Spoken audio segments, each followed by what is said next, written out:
Un saludo a todos quienes siguen el podcast Directo a la Vena y les agradezco porque entre el primero y el segundo hemos triplicado el número de reproducciones. Así que eso nos alienta a seguir con esto que ciertamente es un espacio para la polémica, para la información, para disfrutar de anécdotas de la política, pero sobre todo para reflexionar sobre el país. Quiero comenzar por una buena noticia. Y así como yo he cuestionado a la polémica Corte Constitucional, hoy tengo que felicitarla. La Corte Constitucional, en una resolución del día de hoy, 29 de febrero, que es la fecha en la que estamos grabando este programa, prohíbe el uso de medidas cautelares para eludir condenas. Aplausos, aplausos y aplausos para la Corte Constitucional por esto que pone un freno a la gran pillería de algunos jueces sinvergüenzas que se han prestado para esto. La noticia dice: la Corte Constitucional prohibió el uso de medidas cautelares o la desnaturalización del habeas corpus como un mecanismo para evadir la ejecución de condenas. El organismo emitió el jueves 29 de febrero una sentencia con la que revocó dichas medidas que se habían concedido a 23 personas que se encontraban cumpliendo sentencias condenatorias ejecutoriadas, entre ellas el caso del ex vicepresidente Jorge Glass, y generó un precedente. También entre estas condenas está un famoso violador cuencano que finalmente logró salir de la cárcel y desapareció. Creo que a la Corte Constitucional lo que le ha faltado en su resolución es disponer que inmediatamente los jueces que dictaron esas acciones constitucionales para liberarles de sentencias ejecutoriadas a estos truanes y delincuentes pasen a cumplir las penas de las cuales liberaron a esos delincuentes. Así debería ser un resarcimiento que tengamos los ecuatorianos. Muy bien. Hoy, ya en un par de horas, se jugará el partido final de la Recopa en Brasil entre Liga Deportiva Universitaria de Ecuador y Flamengo en el coloso emblemático estadio de Río de Janeiro, el Maracaná. Así que le deseamos suerte a la liga para que gane una recopa más y para que nos dé una alegría a todos los ecuatorianos. Ahí por el WhatsApp y el Instagram me han dicho que cuál es el pronóstico. Mi pronóstico es que gana la liga y que espero que hayan afinado bien los penales.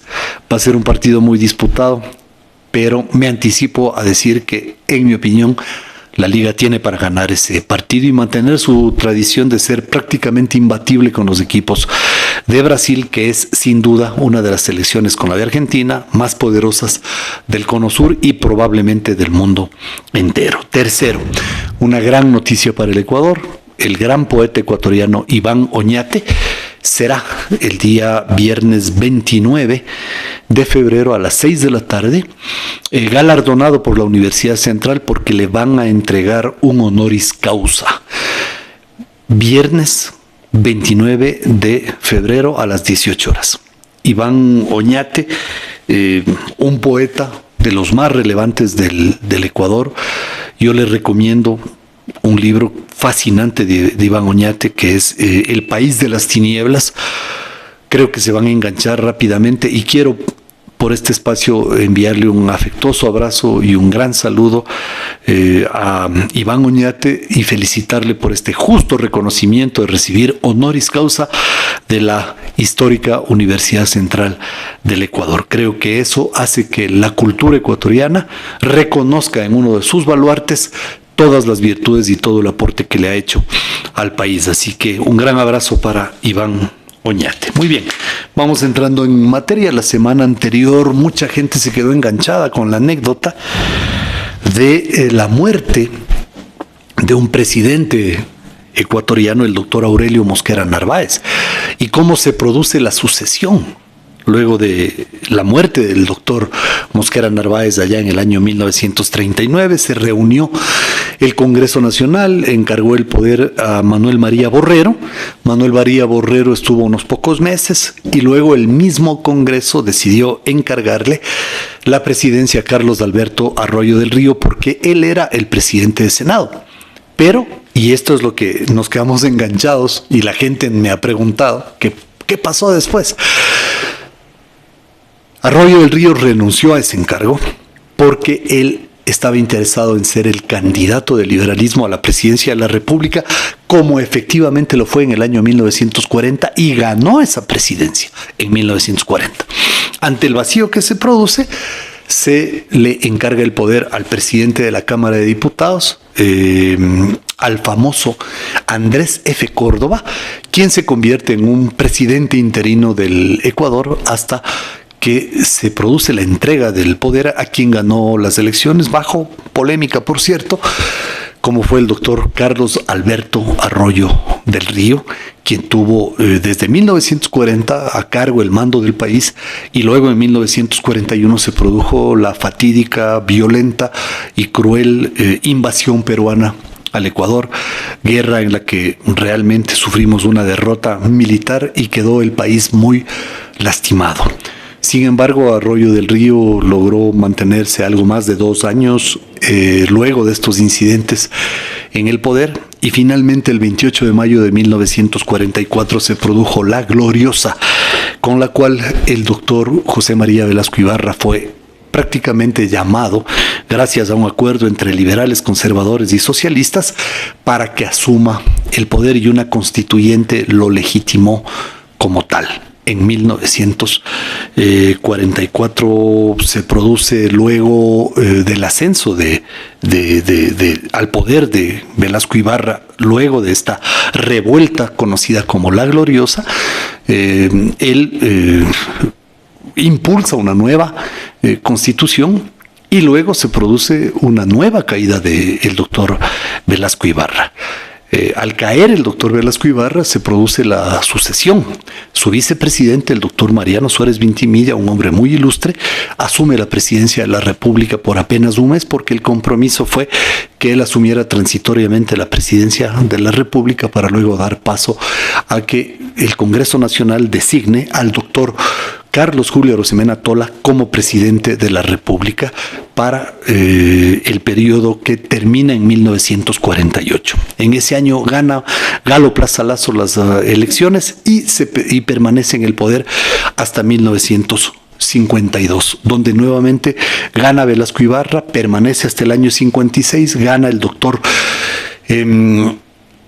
Camilo Ponce Enríquez en el 56 y permanece hasta el año 1960. En el año 60, nuevamente José María Velasco Ibarra, en binomio con el doctor Carlos Julio Arosemena Monroy, ganan las elecciones, y así sucesivamente se produce la historia. Pero entre el 48 y el 60 se dan los 12 años de estabilidad política que la historia del Ecuador los recoge. En todo caso, este es un tema fascinante. En algún momento iremos ampliando cada uno de estos periodos y sobre todo los términos en los que se produce la Gloriosa y cómo se produce inclusive esta transición y otras transiciones políticas muy interesantes del país. También hablamos en nuestro podcast anterior sobre las reformas penales. Yo he dicho qué es lo que se debe priorizar en materia de reformas penales. Es decir, yo quisiera que entiendan los legisladores que lo que la gente desea es que esas reformas penales ellas las puedan, los ciudadanos las puedan vivir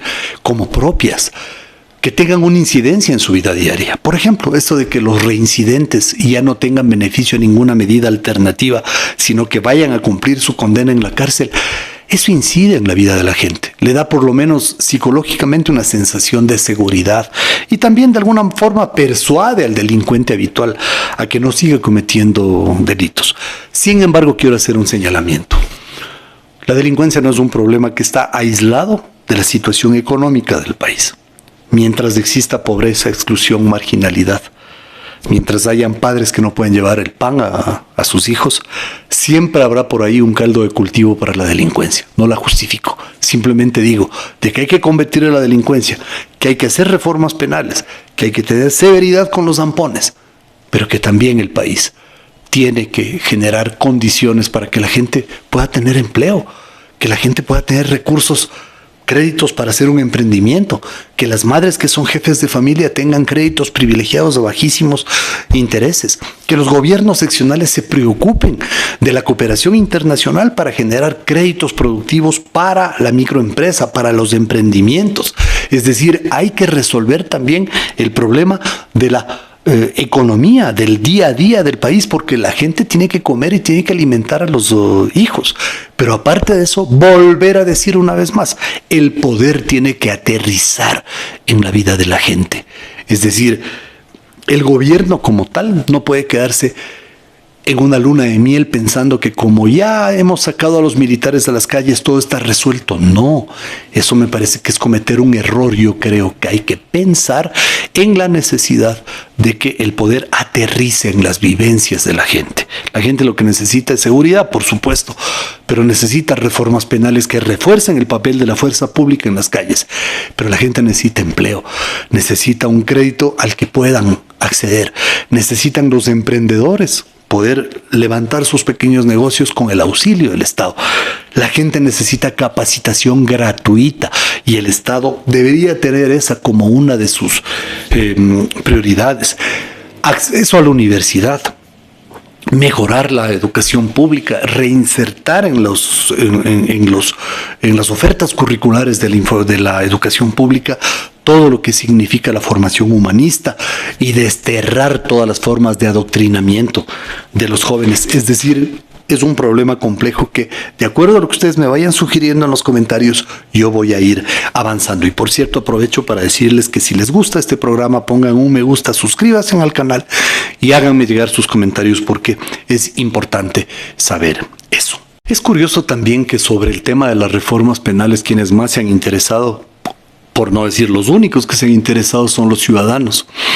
Y es increíble cómo los ciudadanos sienten su responsabilidad y su deber de pronunciarse, de pedir que se preocupen de esos temas que son lacerantes, urgentes, que la gente tiene angustia de lo que está pasando en el país.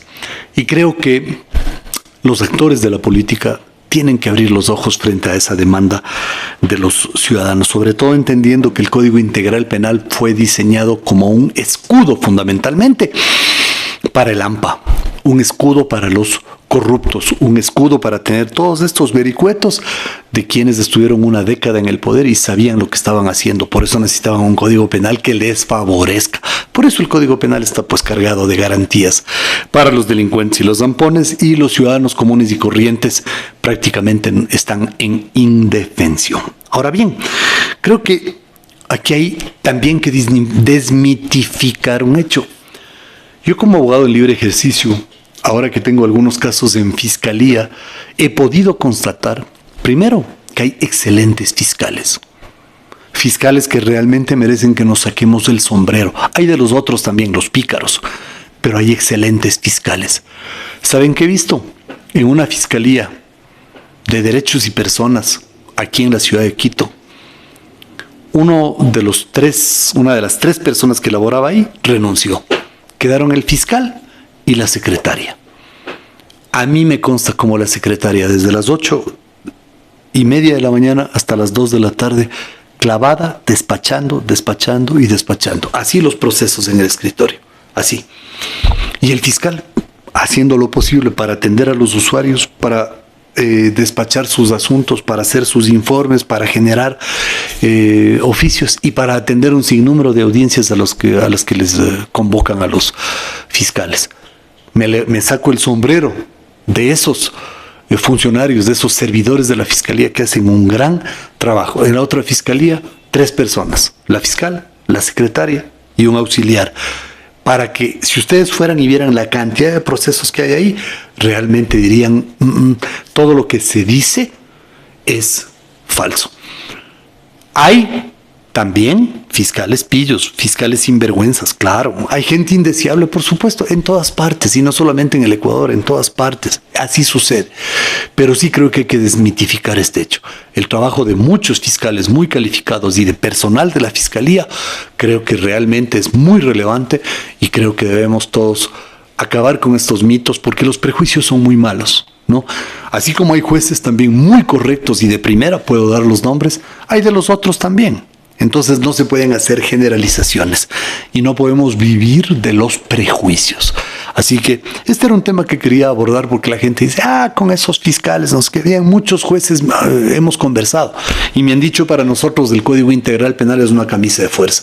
Reformen el Código Penal y nosotros actuamos de otra manera. Entonces, señores asambleístas, tienen tarea. Les dije la semana pasada y les vuelvo a decir, reformen ese disparate que se llama Código Integral Penal. Déjense de estar en el día de la guanaba y del bizcocho. Hagan lo que la gente espera que hagan y déjense de fiscalizar con dedicatoria para los pactos. Y digo esto porque yo veo que se viene un nubarrón sobre el Consejo de la Judicatura. Han destituido a uno de sus vocales a través de un juicio político en la Asamblea Nacional. La suplente, curiosamente, renuncia horas antes de que se produzca el veredicto de la Asamblea y resulta de que es a esa Asamblea a la que le corresponde ahora nombrar a un nuevo vocal del Consejo de la Judicatura, o sea, mandar la terna al Consejo de Participación. ¿Quién vendrá? ¿Quién vendrá? Creo que ahí tenemos tarea de hacer un seguimiento y una observación sobre ese particular. Creo que es un tema importante. También vamos a abordar en la próxima semana un tema sobre el cual me han pedido que hablen, que es el asunto relacionado con el tamaño del Estado. Porque miren, es cierto, hay gente en exceso en ciertas áreas del sector público, pero hay otras áreas como la Fiscalía en donde es deficitario. Entonces sí cabe una racionalización, desplazar ciertos recursos hacia estas áreas sensibles en donde puedan seguir teniendo un trabajo, pero que ahí sí efectivamente desarrollen una labor y no que estén hibernando en ciertas instituciones donde no hacen absolutamente nada. No todos, por supuesto, pero sí los típicos pipones que se infiltran en todas partes. Y aquí también quiero hacer una reflexión adicional. En mi propósito de ir cerrando en este podcast el tema de la justicia. Creo que es muy relevante el papel cumplido por la fiscal Diana Salazar. Y fíjense, ella no mintió diciendo, necesito más personal. Tengo un déficit que supera, me parece que 130 fiscales. Eso es lo que ella necesita. Y el Estado ecuatoriano dice, desgraciadamente no tengo plata para abastecer eso. Pero un programa inteligente de racionalización del sector público podría hacer que ciertos recursos de algunas entidades sean desplazados a otras entidades para que puedan ahí cumplir con sus funciones y darle personal a la Fiscalía, que es ahora cuando más necesita, porque además hay una cantidad enorme de personas detenidas durante los operativos de la fuerza pública y por supuesto es una Fiscalía que está sin duda desbordada de actividades. Y claro, los ciudadanos con justo y legítimo derecho dicen, bueno, yo también quiero presentar una denuncia, bueno, yo también quiero que me atiendan mi denuncia, es legítimo, pero desgraciadamente aquí en este vacío que se ha producido, creo que hay que entender en la necesidad de trabajar en una racionalización del sector público. Si es que hay personas que prácticamente no hacen nada en una entidad y que están ahí en el Facebook, en el chat o jugando en la computadora, bien pueden ser desplazadas de acuerdo a su perfil profesional a otras entidades en donde puedan cumplir un papel al menos relevante para el desarrollo de sus actividades. También quiero mencionar que poco a poco ha ido quedando al descubierto los temas que yo he venido denunciando desde el año 2003. Yo fui por primera vez legislador en el año 2003. Fui elegido 4 ocasiones legislador primero del Congreso Nacional y luego de la Asamblea cuando cambió de nombre.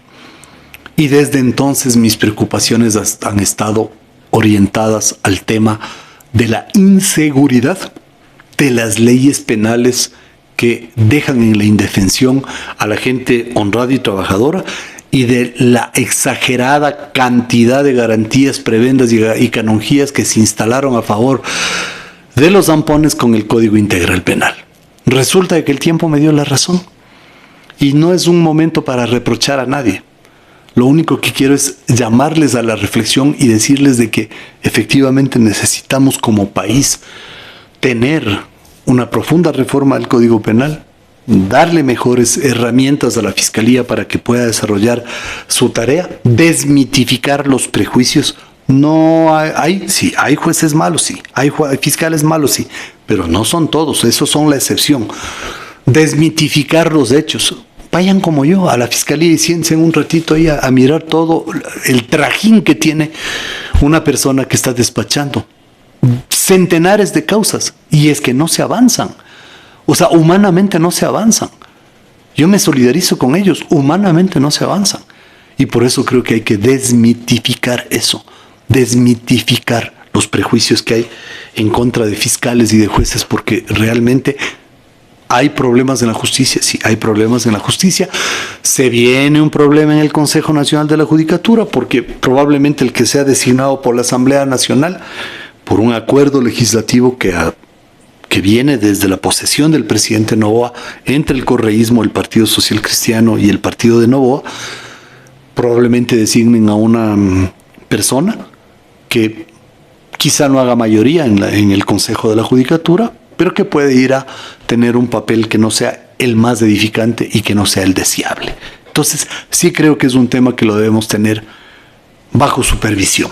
También, en el tema de la justicia, decirle al Consejo de Participación que le echen un ojo para la designación de ese vocal del Consejo de la Judicatura, cuya terna tiene que ser propuesta por la Asamblea Nacional, porque eso puede ser un tema determinante y crucial al momento de la correlación de fuerzas en el Consejo de la Judicatura, que por cierto no debería tener una correlación de fuerzas propiamente dicha, porque ese está destinado a ser un órgano técnico, no político. Y esa es una de las cosas que yo reivindico. La justicia tiene que ser despolitizada. Les quiero contar una anécdota. Allá, justamente cuando cayó el gobierno del coronel Lucio Gutiérrez, si mi memoria no me traiciona, 20 de abril del año 2005, pocos días antes, yo había presentado un proyecto de ley para la formación de la nueva Corte Nacional, en ese entonces Corte Suprema de Justicia. Fue tan bien diseñado ese proyecto para dejarlo indemne de cualquier tipo de manipulación de la política y de las fuerzas políticas, incluyendo a la que yo me pertenecía en ese entonces, que el proceso de designación de los jueces de la Corte Suprema de Justicia mereció el aplauso de la Organización de Naciones Unidas. Leandro Despoy fue el relator enviado por la ONU para supervisar el proceso de designación de esos jueces. Y fueron designados 31 jueces de la Corte Suprema de Justicia entre los juristas más relevantes del país. ¿Saben cuántos políticos metieron la mano en esa designación? 0. Nadie, absolutamente nadie. ¿Saben quiénes supervisaron eso? Un órgano que estaba presidido por una de las que fue Reserva Moral del Ecuador, el doctor Carlos Estarellas Merino, Reserva Moral del Ecuador, jurista guayaquileño, un hombre entendido en derecho, en diplomacia, en una gran cantidad de disciplinas, y un hombre impoluto, impecable, que impidió que sea manipulado ese concurso. Llevado como ejemplo en el mundo entero. En el Ecuador pasó eso en el año 2005. Es cierto que estuvimos varios meses sin la Corte Suprema de Justicia. No pasó nada.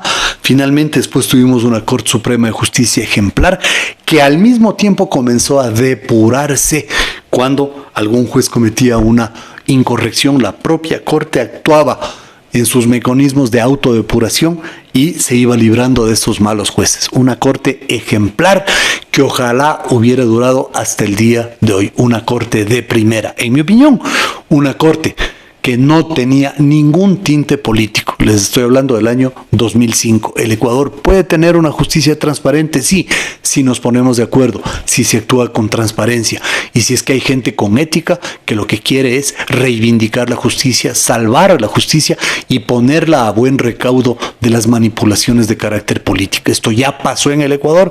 Si ustedes gustan, me escriben en los comentarios y les puedo dar detalles de cómo se estructuró eso, porque ahí estaban los delegados de las universidades, los delegados de las organizaciones de derechos humanos del país, entre otros grupos totalmente ajenos a la política. Y eso fue uno de los asuntos más importantes que yo destaqué en ese entonces y sigo destacando porque nos convertimos en un país que fue ejemplo para la justicia del mundo. Todavía lo recuerdo al doctor Leandro Despoy, el delegado de la ONU, un hombre intachable y un hombre, si mi memoria no me traiciona, fue el fiscal general en Argentina, porque esa es su nacionalidad. Y no sé si es que está vivo todavía, espero que esté vivo, porque él podría dar incluso un testimonio de lo que significó esa transformación de la justicia. Es decir, la Pichicorte, que había sido tan objetada y cuestionada, fue depuesta, luego vino esta corte y desgraciadamente esta corte, que era de primera, fue depuesta por la constituyente del 2008 para dar paso a la Corcho Corte, la corte armada por el Corcho Cordero, que es la corte que comenzó con las grandes incorrecciones y sobre todo la corte que utilizó a los jueces para perseguir a quienes nos declaramos en abierta oposición a la dictadura disfrazada de constitucionalidad, a la dictadura de Rafael Correa. Entonces, en esa corte se hicieron todo tipo de maldades, todo tipo de cosas borrascosas, la famosa Corcho Corte. Y esa ha sido la historia del Ecuador. ¿Qué es lo que tenemos que hacer? Recuperar a la justicia de las garras de la política, y creo que ahí tenemos todos una tarea pendiente. Finalmente, decirles que también tengo pedidos en redes sociales de que hablemos del Foro de Sao Paulo, del Grupo de Puebla. Lo voy a hacer. Y también alguien me hizo una pregunta que yo sí creo que hay que comenzar a desmenuzarla, ¿no? ¿Cómo es posible que la gente siga votando por esa gente que está involucrada en negocios ilícitos y que va a la asamblea y les descubren en fechorías y que tienen una vida realmente descalificada? Creo que ese es un tema que también tenemos que abordar. En todo caso, yo quiero dejar planteados estos temas y decirles que en el próximo podcast, es decir, la próxima semana, vamos a hablar sobre el trabajo por horas. Mientras tanto, para ir cerrando el podcast, no quiero dejar de contarles una anécdota, que es la Guerra de los 4 días en Quito. En 1932 se produce el episodio más sangriento en la trayectoria de Quito, conocido como la Guerra de los 4 días, desde el 29 de agosto hasta el 1 de septiembre de 1932, con centenares de muertos y miles de heridos. No hay una cifra oficial, por cierto, hasta la fecha. Fue tal el desorden que no se llegó a establecer ese saldo final. Varias batallas se dieron en las calles de la ciudad, incluso hubo francotiradores en los techos de las casas y hasta en las torres de las iglesias. La nota más dramática fue la furia de los combatientes y la muy limitada capacidad para frenar los embates, recoger los cadáveres o atender los heridos. Las tropas se dividieron en 2 bandos y ambos lucharon al grito de ¡Viva la Constitución! Sus jefes fueron el general Ángel Isaac Chiriboga y el coronel Carlos Salvador. El primero de ellos comandó a las fuerzas antibonifascistas que entraron a Quito y el segundo a las que se atrincheraron en la ciudad. Fue una época muy difícil por la acumulación de casos políticos y problemas después de que el país afrontaba una crisis económica que se inició con la crisis de Wall Street en 1929. La elección presidencial del año 31, luego de la caída de los gobernantes Isidro Ayora y el coronel Luis Larrea Alba, puede tomarse como el punto de partida. El triunfador de esas elecciones fue Neptalí Bonifaz, un rico y preparado terrateniente que se proclamaba como liberal moderado y tuvo el respaldo de los conservadores y también de una parte de los liberales. Bonifaz les derrotó a Modesto Larrea Gijón y a Ildefonso Mendoza Vera, que había sido uno de los protagonistas de la Revolución Juliana. Los problemas se acumularon sobre el presidente electo Bonifaz, respetado en varios aspectos, pero en primera instancia condenado a esperar casi un año para tomar posesión del cargo, en virtud de un artículo de la Constitución del 29 que ordenaba que solo el próximo Congreso podía aprobar la calificación de un gobernante. Luego, liberales y socialistas se opusieron al ascenso de este personaje apoyado por conservadores. Le acusaron de ser peruano. Acusación que fue tomando cuerpo hasta dar paso a su descalificación en el Congreso. Su padre había sido secretario en la embajada peruana y él había usado el pasaporte de ese país en varias oportunidades. Mientras acumulaban las pruebas en contra de él declaraba que fueron errores de una despreocupada juventud. El grupo más entusiasta por Bonifaz fue la de los compactados, obreros y artesanos de la Compactación Obrera Nacional, organización formada por la derecha y algunos sectores eclesiásticos. Ellos se unieron con los niveles bajos del ejército y se atrincheraron en Quito proclamando la defensa de la constitucionalidad y de la elección de Bonifaz. La oficialidad media y alta organizó el ataque a la capital. Al comienzo, la batalla fue anunciada por un cañonazo desde el Panecillo, dando paso a la Guerra de los 4 días, que fue comentada en todos los tiempos. Finalmente se impusieron las fuerzas atacantes y tras varios cambios quedó como encargado del poder el liberal guayaquileño Alberto Guerrero Martínez, quien organizó elecciones objetadas e impugnadas que favorecieron a su paisano y compañero de partido, el doctor Juan de Dios Martínez Mera. Un amargo y corto periodo presidencial fue protagonizado por él. Las acusaciones de fraude las capitalizó el nuevo y arrollador político José María Velasco Ibarra y el desenlace fue el triunfo de este en las elecciones de 1934. Es después de la Guerra de los 4 días que comienza la rutilante y fogosa carrera política del doctor José María Velasco Ibarra. Y finalmente, recomendarles una lectura a los que gustan de la política y aman al país, y a los que gustan de la lucha, porque yo siempre he dicho, la historia de los pueblos se construye en las calles. Un libro de Leopoldo López, este héroe de la resistencia a la dictadura genocida del chavismo. Leopoldo López escribe este libro preso, pero libre. Es un libro digno de ser leído. Les recomiendo. ¿Por qué?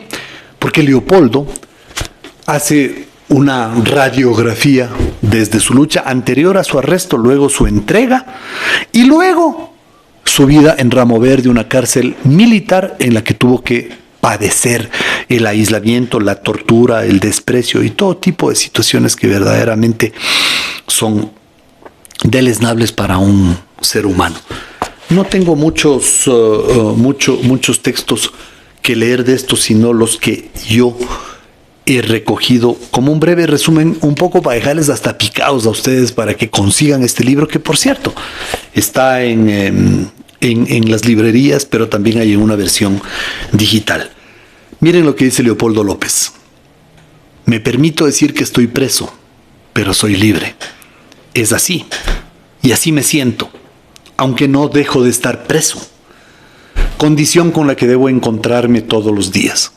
Escribo estas líneas cuando estoy por cumplir un nuevo periodo de aislamiento. De hecho, esa ha sido la condición en la que he pasado la mayor parte de mi encarcelamiento.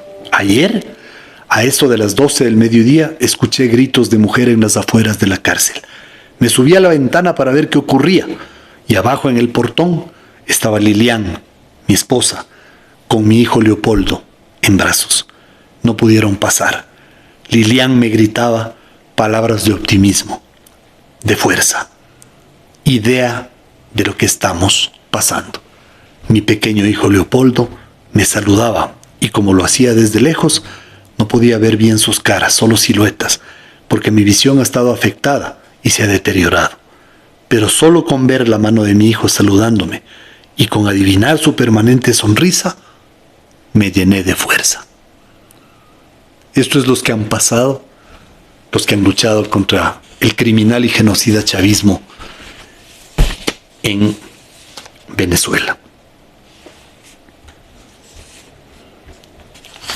Y tengo aquí una parte importante y bonita del libro, que es lo que él declara en medio de la audiencia de juzgamiento, que además fue condenado sin pruebas a casi 14 años de prisión. Casi 14 años de prisión. Yo se lo dije hace un par de semanas, no me pidan que hable de una manera distinta, no me pidan que baje el tono, No me pidan que hable de una manera distinta a la que estoy acostumbrado a hablar en la calle y por la que se me condena, porque sería yo un inconsecuente con la lucha, con la razón de ser que me ha traído a estar preso el día de hoy. Si yo viniera acá arrodillado con un tono bajo pidiendo clemencia. No, aquí no venimos a pedir clemencia. Aquí no venimos a pedir sino algo por lo que estamos dispuestos a morir, que es la justicia, que es de lo que carece hoy el pueblo venezolano. Y es por eso que no vamos a cambiar el tono. Y es por eso que hago esta introducción, para que estemos claros de lo que se me acusa. Se me acusa por lo mismo que estoy haciendo en estos momentos. Se me acusa por esta entonación. Y veremos a esta experta hablando de entonaciones, la veremos hablando de repetición de palabras, la veremos hablando del impacto que yo puedo llegar a tener sobre los que escuchan mis palabras. La veremos hablando de cómo existe una arquitectura metodológica en las palabras. ¿Qué nos dice el Génesis? Hágase la luz. Pero primero vino la palabra, porque si Dios no tuviera la palabra, no se habría hecho la luz, ni la oscuridad, ni la tierra, ni los animales, ni el ser humano. Lo primero es la palabra. Van a disfrutar de la lectura, se van a enamorar de este libro. Y les quiero hacer una confesión. Ya me llegó un nuevo libro que lo escribe un importante escritor español que se llama Nos quieren muertos. Es un libro casi de 600 páginas. He llegado, ya estoy por la 200 y pico. Espero este fin de semana terminarlo.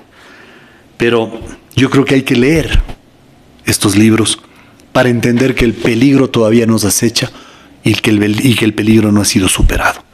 Creo que hay un foro de Sao Paulo y un grupo de Puebla que todavía están al acecho de nuestras democracias y de la riqueza de nuestros pueblos, y al acecho de la libertad de todos quienes vivimos en estos pueblos. Nuestra mayor obligación como seres humanos es defender la dignidad humana, y la dignidad humana comienza por la libertad del individuo. Es eso lo que nosotros estamos llamados a defender. El peligro no ha pasado, y poco a poco les iré explicando en estos podcasts cómo se va configurando ese concepto de libertad en los tiempos modernos, anclado directamente en el concepto de la dignidad humana, para defender a la especie, para defender a nuestra patria, para defender a nuestro territorio. Acabamos de pasar hace un par de días la celebración de la batalla de Tarqui, por lo que quiero aprovechar para enviarle un saludo respetuoso al ejército ecuatoriano, a nuestras Fuerzas Armadas, y agradecerles por todo lo que están haciendo por nosotros en las calles, cuidándonos de los malhechores, de las bandas terroristas y criminales. Y también decirles de que nunca se supera la pasión por la patria. Nunca. Para mí, el Ecuador es una gran pasión. Probablemente mi mayor pasión. Probablemente el más grande amor que puede sentir una persona debe ser por su patria, por el lugar que le vio nacer, por el lugar que le dio la primera luz. Tengo un inmenso amor por el Ecuador. Mi gran pasión es el Ecuador. Yo no podría vivir fuera. He vivido por épocas, pero siempre extraño regresar. Me voy por aquí nomás, hacía un viajecito. Extraño, hasta la comida extraño. Todo extraño de mi país, hasta los problemas, hasta los líos que tenemos. Pero es mi país y lo voy a defender mientras viva. Este es mi país, es nuestro país, y tenemos que defenderlo, si fuera necesario, con nuestra propia vida. Ese es el Ecuador que amamos. Y lo que el Ecuador espera de nosotros es nuestra entrega, nuestro compromiso, nuestro sacrificio si fuera necesario. Pero es el país que debemos dejar a nuestros hijos con la misma dignidad que lo recibimos de nuestros padres, de nuestros abuelos, de nuestros antepasados y de nuestros héroes. Nos vemos la próxima semana en otra emisión de Directo a la Avena, este podcast con Andrés Páez, que ya hemos triplicado en audiencia y espero que vayamos creciendo gracias a sus comentarios, a sus suscripciones al canal de YouTube y también a los me gusta en todas las publicaciones que hacemos en TikTok, en Twitter, en Facebook y en Instagram. Los que deseen conectarse conmigo, proponerme temas, simplemente acudan a los comentarios. Vamos a ir recogiendo poco a poco esos temas y sí, vamos a convertir a este espacio en un foro, en una tribuna, donde todos y cada uno de ustedes tengan también la palabra. Que este sea una especie de parlamento de la gente llana. Les mando un abrazo, que Dios los bendiga y que hoy gane la liga. Les desea un hincha del Deportivo Quito además. Eso tiene más valor todavía. Un abrazo a todos.